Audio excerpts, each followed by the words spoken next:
Covid-19 e vacinação de crianças.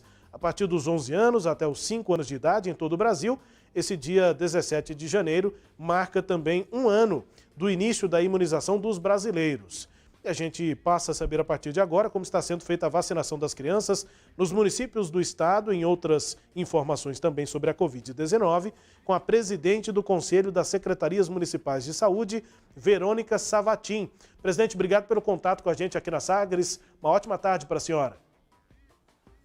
Obrigada, boa tarde a todos e eu que agradeço pelo convite. Todos os municípios já estão vacinando as crianças ou ainda não, Verônica?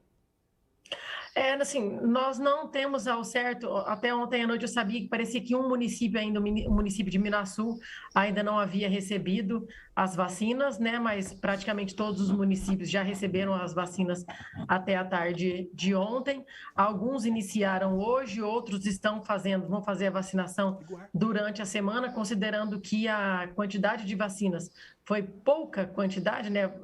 Todo o estado de Goiás recebeu pouco mais de 40 mil doses. Então, nós tivemos municípios que receberam 30, 40 doses, então vão deixar um dia na semana específico, considerando que a sala de vacina deve ser exclusiva para essa vacinação. Alguns vão fazer ali por quarta, quinta-feira, mas todos os municípios já estão se organizando para iniciar a campanha de vacinação das crianças nessa semana. Bom, e sobre a quantidade de vacinas, né? A gente tem informação agora, nessa manhã, que existe a previsão de novos lotes de vacina pediátrica chegando aqui a Goiânia. Qual que é a avaliação nesse momento sobre os números, Verônica? Bom, Goiás deve receber outra remessa de vacina infantil da Covid-19 nessa madrugada, e de acordo com informações da Secretaria Estadual de Saúde, o segundo carregamento vai ter um número de doses similar ao primeiro, que chegou ao estado na tarde da última sexta-feira. Então a gente está prevendo aí para essa noite, para essa madrugada, um novo lote de vacinas pediátricas, algo em torno disso aí que você citou, né, Verônica, o primeiro lote, algo em torno de novas 40 mil doses da vacina.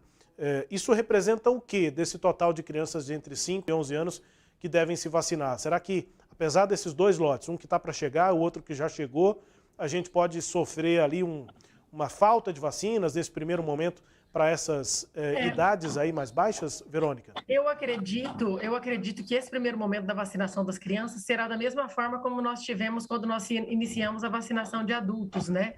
Um começo um pouco mais lento e gradativamente nós vamos recebendo mais doses e aí nós conseguimos ampliar a vacinação. Mas ainda, comparado à quantidade de crianças aí, né, crianças e adolescentes que nós temos, adolescentes até 11 anos que nós temos para vacinar, é um número bastante pequeno, baixo, considerando que, se eu não me engano, era aproximadamente 110, 111 mil crianças ali com a faixa etária de 11 anos. Então, essas 80 mil doses, nós vacinaríamos apenas essa faixa etária, né, essa semana. Uma vez que esses dados eles estão um pouco desatualizados também por conta de toda aquela questão do IBGE. Nessa vacinação das crianças, nós vamos ter novamente aquele problema de quantitativo populacional, que também a base de cálculo é o IBGE, que por mais que é defasada, ainda é a que gera menos desigualdade na distribuição das doses. É o que é mais proporcional, o que é mais justo pelos dados que existem, né? Pelos dados que tem, apesar da desatualização, não tem censo. Verônica, e a segurança, né, das vacinas para as crianças? Os pais podem ficar seguros para levar as crianças para vacinar? Qual é a avaliação que se faz hoje? Sim. Todos os municípios já foram capacitados, né, pela secretaria, pela equipe técnica da Secretaria Estadual de Saúde, quanto ao manuseio dessa vacina. Ela é diferente, o frasco veio identificado com uma outra cor, a dosagem dela é outra. Precisa de uma atenção redobrada. Por isso que foi pactuado, e a orientação também do Ministério da Saúde, e nós emitimos, inclusive, resolução CIB na semana passada sobre isso, de ser uma sala exclusiva e que no momento não tenha nem outras vacinas do calendário vacinal junto com essa vacina, para não correr nenhum risco de confusão na hora da aplicação dessas vacinas. Então, assim, considerando todo o know-how, todo o histórico, né, que as equipes de estratégia de saúde da família têm com a vacinação, com campanhas de vacinação, os pais podem ficar tranquilos em relação a isso, e nós fazemos um apelo, pedimos para que eles levem seus filhos para vacinar. Infelizmente, né, Verônica, a gente vê um avanço, me parece que pequeno, né, proporcionalmente pequeno, mas há um avanço de ideias negacionistas, aqueles mitos, né, essas fake news de que a vacina pode causar problemas cardíacos nas crianças, que o risco não valeria a pena diante da imunização. Esse tipo de fala, na sua visão, ainda prejudica a quantidade de crianças vacinadas e, principalmente, como rebater esse tipo de fake news? Prejudica muito, porque nós estamos sofrendo com esse tipo de fake news desde a vacinação de adultos. Existe um movimento anti-vacina no país, não só com a vacinação da Covid, mas outras vacinas relacionadas ao calendário vacinal de crianças e adolescentes, que já era motivo de preocupação para os gestores da saúde já há alguns anos, porque esse movimento ele vem crescendo cada dia mais. Muitos pais, a gente vê muito, principalmente em rede social, né? Aquilo que dissemina de notícia em rede social, falando de medo de problemas cardíacos. O risco de uma miocardite, qualquer outra infecção, problema cardíaco relacionado a uma infecção viral, é muito maior se a criança for acometida por uma doença, principalmente pela Covid-19, do que o risco dela desenvolver isso oriundo da vacina. Então, são notícias que vêm se espalhando, é o mesmo grupo de pessoas que não se vacinaram na vacinação para adulto, essas pessoas estão fazendo esse mesmo movimento agora na vacinação das crianças. Então, o desafio qual é? Aquele pai e aquela mãe que não se vacinou, muito dificilmente ele levará o seu filho para a vacina, né? Só que o que nós temos aqui? Vacinação, ela é um direito da criança que está garantido no Estatuto da Criança e Adolescente. Então, por regra, vacinação é lei, né, da criança. Uma vez que está no calendário, que está no PNI, a vacina é lei. Então, os pais precisam levar. Mas esse é um movimento que vai depender de Conselho Nacional dos Direitos das Crianças e do Adolescente, que vai precisar ser feito para que essas crianças tenham o direito de serem imunizadas. Bom, Verônica, além da vacinação, há também o próprio combate à disseminação do vírus. A gente está vendo números muito altos, né, cada vez mais altos de novos casos. A letalidade é mais baixa, inclusive, né, ou principalmente por conta da vacina, mas os números são muito altos. As empresas estão tendo prejuízo por conta do afastamento de funcionários, né, que testam positivo para a Covid, e é muita gente. A gente está vendo as filas gigantes aí para testagem, ou seja, muita gente em dúvida se tem ou não Covid, e tantas pessoas que estão se confirmando com o Covid. Enfim, que tipo de medidas estão sendo tomadas pelas secretarias municipais de saúde, pelas prefeituras em geral, para tentar coibir a transmissão do vírus, principalmente dessa variante Ômicron, que é mais transmissível? Ou seja, a gente vê alguns municípios com novos decretos. Como é que o Conselho avalia? É necessário que tenhamos novas medidas restritivas mesmo? Depende da situação do município? Como é que isso está sendo levado pelas cidades? Olha, isso depende muito da situação do município, né? Hoje nós estamos com um perfil que não dá para ter um decreto, como foram nos anos anteriores, um decreto que padronizava a mesma forma, a mesma conduta para todos os municípios. Isso vai de município para município, como vocês mesmos disseram. Alguns municípios já emitiram alguns decretos, né, restringindo algumas atividades, alguns tipos de evento, outros ainda não. Aquilo que nós sempre falamos, nós estamos em um período onde as pessoas dificilmente estão respeitando algum tipo de decreto, né? Nós estamos tendo que colocar polícia para as pessoas ficarem dentro de casa quando elas testam positivo, né? Então, assim, vai muito da consciência da população, mas o que nós estamos vendo, um forte movimento de campanhas de orientação quanto às medidas de contenção do vírus, que foram aquelas que nós tratamos desde março de 2020. Isso a gente vê um movimento muito grande em relação a isso voltando, né? E o que nos preocupa qual é?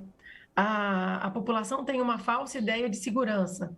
Como nós estamos colhendo os frutos da vacinação agora, que as pessoas que estão sendo reinfectadas ou infectadas pela primeira vez, mas elas são vacinadas, os sintomas são mais leves, essas pessoas dificilmente estão indo para leitos hospitalares, mas, por outro lado, o que nós temos? Um desabastecimento da indústria farmacêutica.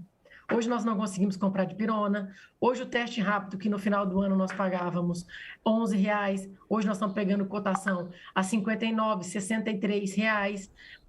Várias empresas não tendo a pronta entrega.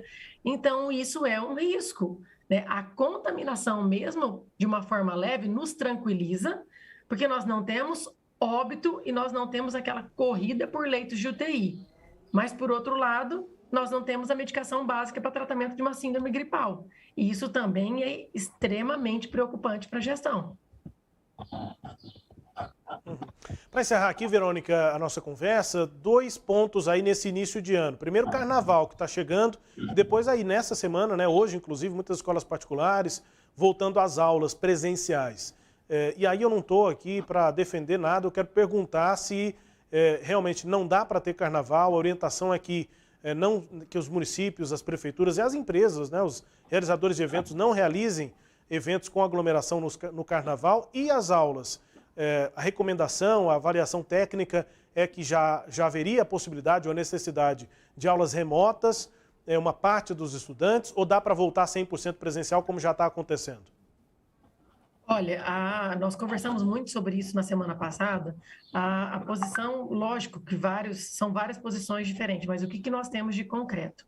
Hoje, um dos ambientes com mais proteção para a criança, considerando aquilo que nós estamos vendo na televisão, né, vendo em redes sociais, do comportamento da população no dia a dia, a escola hoje ainda é um ambiente mais seguro, porque dentro da escola consegue se manter regras mínimas do distanciamento, do uso de máscara, da higienização das mãos, a utilização do álcool, né? Então, assim, o prejuízo para uma criança ficar mais tempo, além daquilo que já ficou nos anos anteriores, fora da escola, é muito maior do que o risco de contágio. Alguns municípios estão prorrogando um pouco a volta às aulas, outros já vão voltar na próxima semana. Alguns esperando ter pelo menos uma parcela dessas crianças vacinadas, né? Mas a nossa posição é de que, se nós temos todo o comércio aberto, se nós temos ainda festas acontecendo, nós não podemos privar a criança do direito à aula de uma forma presencial. Então, ainda o que nós mantemos é aquilo, da mesma forma que foi no final do ano, a retomada das aulas voltam agora, mas com todas as medidas de segurança. Que uma vez na escola, a criança a gente consegue orientar muito mais do que essa criança ficar em casa e se expondo às praças, parques e por aí afora, como nós vimos muito ali em um período onde as escolas ainda estavam no formato remoto e essas crianças já estavam realizando outros tipos de atividade. Em relação ao carnaval, acredito que ainda será discutido, mas eu vou te falar de uma posição muito enquanto gestora, secretária municipal de saúde mesmo, né, pessoal, e também é meio consenso entre a diretoria. Nós não estamos em um momento de fazer festa de carnaval, de forma nenhuma. Como eu disse, nós não estamos tendo insumos para comprar. Então, correr o risco de ter uma multidão contaminada ao mesmo tempo, porque nós já estamos aí, nós quadriplicamos a quantidade de testes positivos em uma semana nos municípios. A partir do momento que nós temos uma exposição dessa, eu acho que a coisa nós corremos o risco de realmente ficar com um sistema bastante desabastecido. Em Goiânia, por exemplo, esse número foi de 5. Foram 5 vezes mais casos de uma semana para outra.